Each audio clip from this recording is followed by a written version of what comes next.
అండి అందరికీ welcome back to our channel. ఈరోజు మన ఛానల్లో సింపుల్ అండ్ టేస్టీగా ప్రాన్స్ మసాలా గ్రేవీ కర్రీ ఎలా వేసుకోరో చూసేద్దాం. ఇంక ఇది చూస్తుంటేనే నోరులో ఊరిలు వస్తున్నాయి కదా.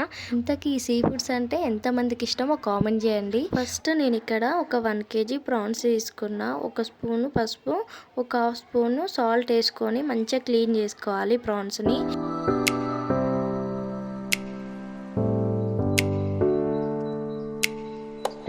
ఇలా క్లీన్ చేసి పెట్టుకున్న తర్వాత ఒక 2 పెద్ద సైజు ఆనియన్ ముక్కలు, ఒక 10 ఎల్లిపాయలు, ఒక 4-5 పచ్చిమిర్చి, ఒక అల్లం ముక్క వేసుకొని మంచిగా మిక్సీ పట్టి పక్కకు పెట్టేసుకోవాలి. ఆ తర్వాత ఒక ప్యాన్ పెట్టేసుకొని ఒక 3-4 పావుల ఆయిల్ వేసుకొని ప్రాన్స్ని మంచిగా వేయించుకోవాలి.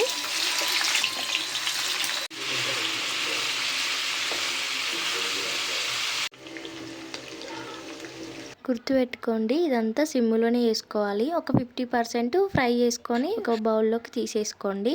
ఆ తర్వాత అదే ప్యాన్లో బగారా స్పైసెస్ వేసుకోవాలి. ఒక గుప్పెడంతా కరివేపాకు వేసుకొని కొంచెం వేగిన తర్వాత మనం మిక్సీ పట్టుకున్న గ్రేవీ మొత్తం అందులో వేసుకొని బాగా ఫ్రై చేసుకోవాలి. ఆ గ్రేవీ కాస్త ఫ్రై అయిన తర్వాత ఒక స్పూను కారము, ఒక హాఫ్ స్పూను పసుపు, ఒక హాఫ్ స్పూను సాల్ట్, జీలకర్ర ధనియాల పొడి, గరం మసాలా వేసుకొని మసాలాలన్నీ వేయించుకోవాలి.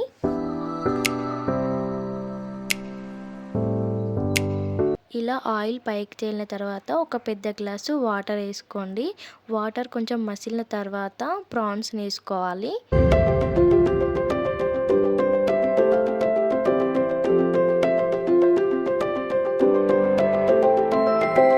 ప్రాన్స్ వేసుకొని సిమ్లోనే పెట్టుకోవాలి మంట. ఒక 10 minutes మూత పెట్టి తీయండి, అంతే. ఇంకా ప్రాన్స్ కర్రీ రెడీ. పైన కొత్తిమీర వేసుకోండి. ఉప్పు కారం కూడా ఎలా ఉందో చూసుకోవాలి. వీడియో నచ్చితే తప్పకుండా సబ్స్క్రైబ్ చేసుకొని లైక్ చేయండి, షేర్ చేయండి, కామెంట్